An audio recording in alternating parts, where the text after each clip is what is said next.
చేస్తానన్నప్పుడు వెనకకి ఇవ్వడం అనేది జరుగుతుంది కాబట్టి ఈ సుప్రీంకోర్టు అట్లా వెనకకి ఇచ్చినాం. మరి అప్పటి నుంచి మనం ఏం చేస్తున్నాం?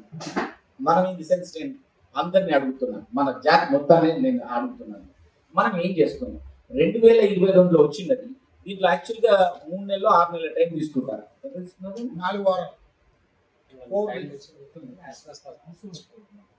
As early as possible. So జనరల్గా మనం ఏం చేస్తూ ఉంటామంటే యాజ్ ఎర్లీ యాజ్ పాసిబుల్ చెప్పినప్పుడు ఒక నెల రోజులు మనం కంటెంప్ట్ ఉంటుంది, కోర్టు ధిక్కారం ఉంటుంది. ఈ కోర్టు ధిక్కారాన్ని నెల రోజుల తర్వాత నుంచి చేస్తాం, సంవత్సరంలో వేస్తూ ఉంటాం.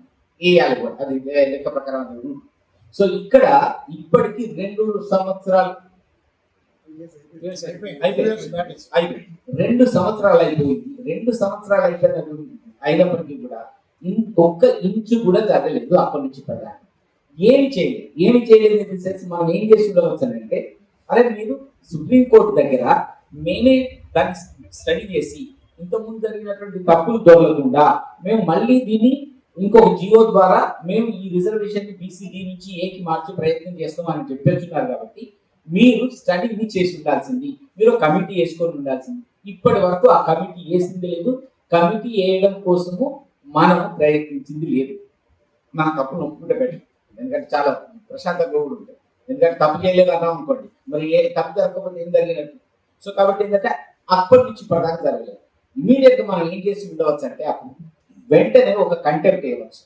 అంటే మీకు జనరల్ ఇన్ఫర్మేషన్ తో చెప్తాను, సురేష్ అన్న నేను, ఎందుకంటే మేము ఎవరిని కూడా మీరు గుర్తుంచుకుంటే అందులో పార్టీలో ఉందా, ఎప్పుడు కూడా కంటెంప్ట్ ఎప్పుడు వేస్తామంటే కోర్టు ధిక్కారం.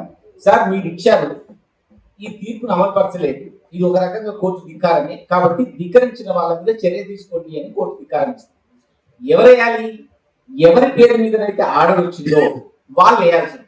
దీనికోసం ఇప్పుడు అన్న చెప్పిన వెంకటరెడ్డి సార్తో వాళ్ళతో అందరితో మాట్లాడి ఈ కంటెంప్ట్ వేయాలి.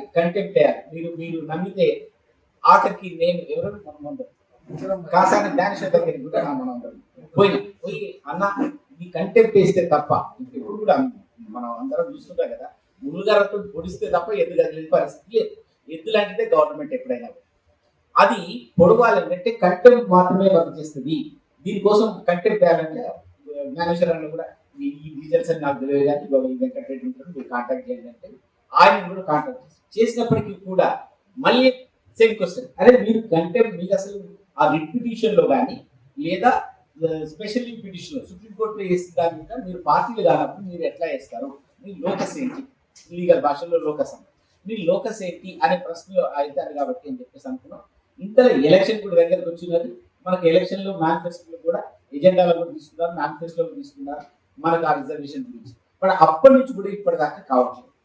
సో మళ్ళీ నేను పాయింట్కి వచ్చేది ఏంటంటే, సరే జరిగిన దాని గురించి తప్పుకుంటూ కూర్చుంటే కాకుండా ఇప్పటి నుంచి ఏం చేయవచ్చు? జరిగింది ఏదో జరిగిపోయింది, ఇప్పటి నుంచి అయినా ఏం చేయొచ్చు అనేది కనుక మనం కన్స్ట్రక్టివ్ గా నిర్మాణాత్మకమైనటువంటి డెసిషన్స్ తీసుకోకపోతే మాత్రం మన జాతికి మనమే ఒకలాంటి ద్రోహం చేసిన వాళ్ళం అవుతాం. ఎందుకంటే